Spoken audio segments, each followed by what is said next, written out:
CBI का डर दिखाते हैं और जेल भेजने का डर दिखाते हैं। ये यदि डर नहीं दिखाते तो हेमंत सोरेन को ईडी का नोटिस देकर दिल्ली तलब नहीं किया जाता। ये यदि डर नहीं दिखाते ईबीआई और सीबीआई और ईडी का, तो फिर आपको बिहार में तेजस्वी के पास कल रेड नहीं मरवाते। दूसरे दल के नेता को तोड़कर बनाने का काम किए। अभी आप बताइए, देश की जनता और महाराष्ट्र की जनता जनादेश दिया था आपको उद्धव ठाकरे और शरद पवार साहब को, और वहां यह क्या किए, रातों रात बिना बहुमत के फडणवीस सरकार बना लिए थे। जब रात में इनको करारा सुप्रीम कोर्ट का जूता इनके सर पर लगता है तब जाकर ये उस सरकार को भंग करते हैं। और इसके बाद जब उससे भी मन नहीं भरा तो उसी दल के एक सिपहसार को, उसी दल के एक मजबूत स्तंभ को वहां से तोड़कर और फिर भाजपा सरकार महाराष्ट्र में बनाने का काम किया। ईडी और सीबीआई का डर दिखाकर नीतीश कुमार को डराकर अपने खुद ईवीएम का इस्तेमाल नहीं करता है।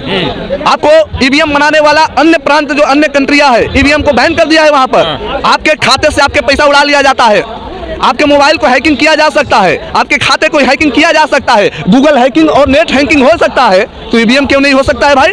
इलेक्ट्रॉनिक्स कोई भी चीज, कोई भी उपकरण इलेक्ट्रॉनिक्स हो, इसको बनाने वाला और संचालित करने वाला हैक कर सकता है। इसलिए नॉट फॉर ईवीएम, हमको बैलेट पेपर ही चाहिए। तो क्या थी, नमस्कार, मैं हूं विवेक सिंह और आप देख रहे हैं क्लाउड न्यूज। मैं उस समय दिल्ली के जंतर मंतर पे, और दिल्ली जंतर मंतर पे यहाँ बिहार के लोग हैं। बिहार में जो इंडिया अलायंस के सूत्रधार थे नीतीश कुमार जी अब इंडिया अलायंस को छोड़ के चले गए हैं एनडीए के साथ। बताया जा रहा है कि नीतीश कुमार जी कांग्रेस से नाराज थे, उनको संयोजक नहीं बनाया जा रहा था, प्रधानमंत्री पद का उम्मीदवार नहीं बनाया जाता। बिहार के लोगों से बात करेंगे, बिहार के लोगों में इस बात को किस तरह दिखते हैं, क्योंकि 2024 के चुनाव बड़े ही नज़दीक हैं और सारे बिहार के लोग जानेंगे। नीतीश कुमार जी एक बार फिर चले गए हैं एनडीए के साथ, क्या कहना चाहेंगे? देखिए, सबसे पहले तो आपको बधाई जो इस बात को आपने उठाया। नीतीश जी नहीं गए हैं।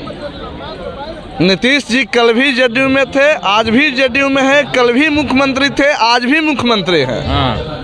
ये भाजपा के सिपहसार लोग देश के बहुजनों के बड़े बड़े नेताओं को तोड़ कर अपने पार्टी में लाने का काम कर रहे हैं। अच्छा। और इस तरह नहीं तोड़ रहे हैं, सामाजिक न्याय की धारा को रोकने के लिए, सामाजिक न्याय की लड़ाई को रोकने के लिए ये बैकवर्ड मूवमेंट के नेता और जेपी आंदोलन के जितने लीडर हैं समाजवादी दल के, समाजवादी विचारधारा के, उनको ईडी का, एसआईटी का और सीबीआई के डर दिखा कर अपने पाले में लाया जा रहा है।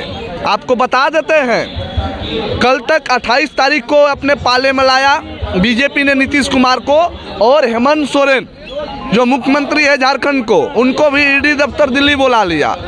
चार्जशीट दायर कर दिखाया जा रहा है बहन मायावती को कि देखिए, यदि आप वो गठबंधन में जाते हैं, मतलब भाजपा के खिलाफ में जाते हैं, तो आपको जेल भेज दिया जाएगा। और बहुजन नायकों क्या सबूत है इसका? क्या प्रूफ? आप कैसे कह सकते हैं कि ईडी दिखाया जा रहा है? क्या सबूत है? अब एक चीज बताइए, ये अभी तक झारखंड में सरकार चला रहे थे हेमंत सोरेन, कोई दिक्कत नहीं था। जैसे 2024 की चुनाव आया लोकसभा का, उसी तरह उनको ईडी का नोटिस भेजा जाता है और दिल्ली तलब कर लिया जाता है। ये क्या है? ये चुनी हुई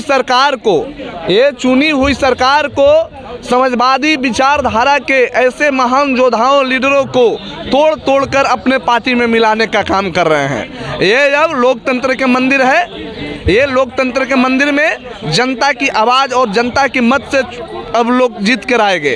आज जनादेश का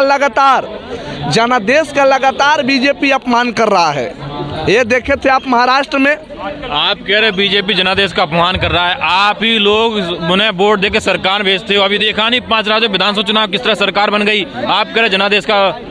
आपको बता देते हैं, उनके पार्लियामेंट क्षेत्र यूपी में बनारस में जो उपचुनाव हुआ था, 40,000 वोट से हारने का काम किया था भाजपा वहां पर। उस समय उनका कहां चला गया था? मोदी लहर। उपचुनाव में सब हार गए। आप चले जाइए, पंजाब वाला, चंडीगढ़ वाला चुनाव, अमृतसर वाला हार गए, यहाँ हार गए, केरल हार गए। देश में आधे से अधिक स्टेट में उनकी सरकार नहीं है। सारा उपचुनाव ये हार रहे हैं और कह रहे हैं कि कहाँ सरकार नहीं है। आप बताइए कहाँ नहीं सरकार? देखिए, इसका सरकार अभी 3 दिन पहले बिहार में नहीं था, इनकी सरकार झारखंड में नहीं है, इनकी सरकार बंगाल में नहीं है, इनकी सरकार पंजाब में नहीं है, इनकी सरकार दिल्ली में नहीं है, इनकी सरकार केरल में नहीं है। इनकी तो बताइए कहाँ सरकार है? ये तो नहीं है। जहाँ सरकार तो है ना राज्यों में। इनके जितनी सरकारें हैं स्टेट में, उनमें से जोड़ तोड़ और दूसरे दल के नेता को तोड़कर बनाने का काम किए हैं। अभी आप बताइए, देश की जनता और महाराष्ट्र की जनता जनादेश दिया था आपको उद्धव ठाकरे और शरद पवार साहब को, और वहाँ यह क्या किए, रातों रात बिना बहुमत के फडणवीस सरकार बना लिए थे। जब रात में इनको करारा सुप्रीम कोर्ट का जूता इनके सर पर लगता है, तब जाकर ये उस सरकार को भंग करते हैं। और इसके बाद जब उससे भी मन नहीं भरा, तो उसी दल के एक सिपहसार को, उसी दल के एक मजबूत स्तंभ को वहां से तोड़कर और फिर भाजपा सरकार महाराष्ट्र में बनाने का काम किया। ईडी और सीबीआई का डर दिखाकर नीतीश कुमार को डराकर अपने पाले में लाने कुमार जी के बारे में कहा है नीतीश कुमार बिल्कुल साफ सभी के व्यक्ति हैं, नीट एंड क्लीन है, फिर उन्हें काय को डर लग रहा है ईडी सीबीआई से?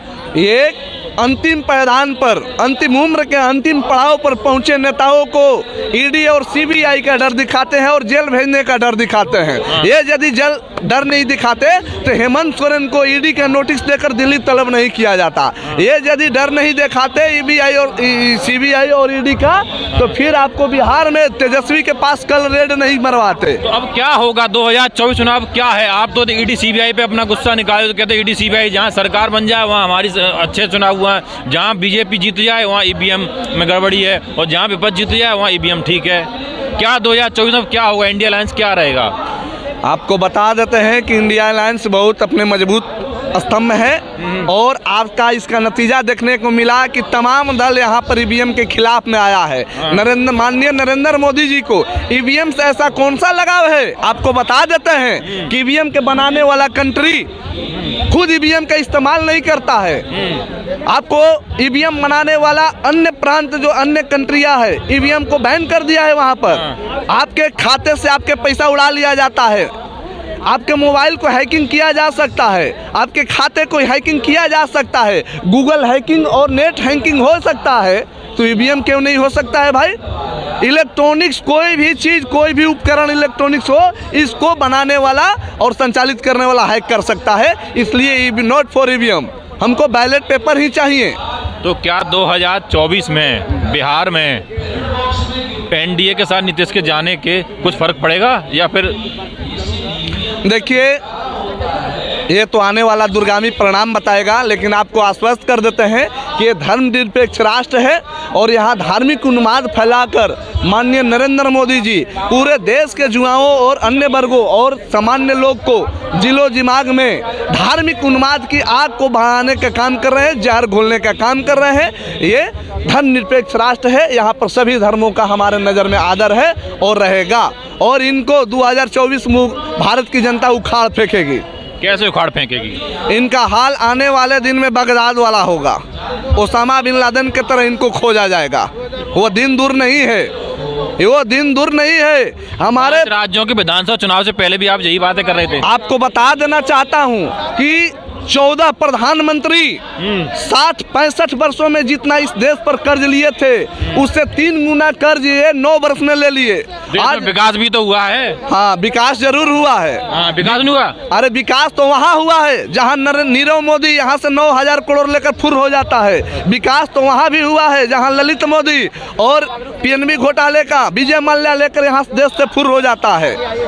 जब चौकीदार स्तंभ था, जब चौकीदार टाइट था, तो आपके देश में संदमानी करने वाले आखिर 9-9 हज़ार 10-10 हज़ार करोड़ रुपया लेकर इस देश से नहीं भागते। और आज आप कहते हैं पूरे जाकर आप पाकिस्तान में जाकर नवाज शरीफ से गलबहिया करते हैं, बिना बुलाए जाकर वहाँ बिरयानी खाते हैं, और यहाँ पर आकर हिंदू मुस्लिम कर इस देश को सांप्रदायिक आग में झोंकने का काम करते हैं। ये भारत की जनता बर्दाश्त नहीं करेंगी, और 2024 में आपको क्लीन चिट के तरह स्वाहा, जीरो पर आउट करने के किसको स्वाहा करेंगे? नरेंद्र मोदी को। तो ये थे हमारे साथ बबलू कुशवाहा जी। इन्होंने कहा कि 2024 में मोदी जी को कहीं नजर नहीं आए, क्योंकि 2024 में जनता इनको हरा के ही दम लेगी, क्योंकि जनता बहुत परेशान है। और 2024 का चुनाव इन्होंने कहा ईवीएम के बजाय बैलेट पेपर से होना चाहिए। आपकी क्या राय है, आप हमें कमेंट बॉक्स में जरूर बताइएगा। लेटेस्ट अपडेट पाने के लिए हमारे चैनल क्लाउड न्यूज को अभी लाइक करें, सब्सक्राइब करें और बेल आइकन दबाना बिल्कुल ना भूलें।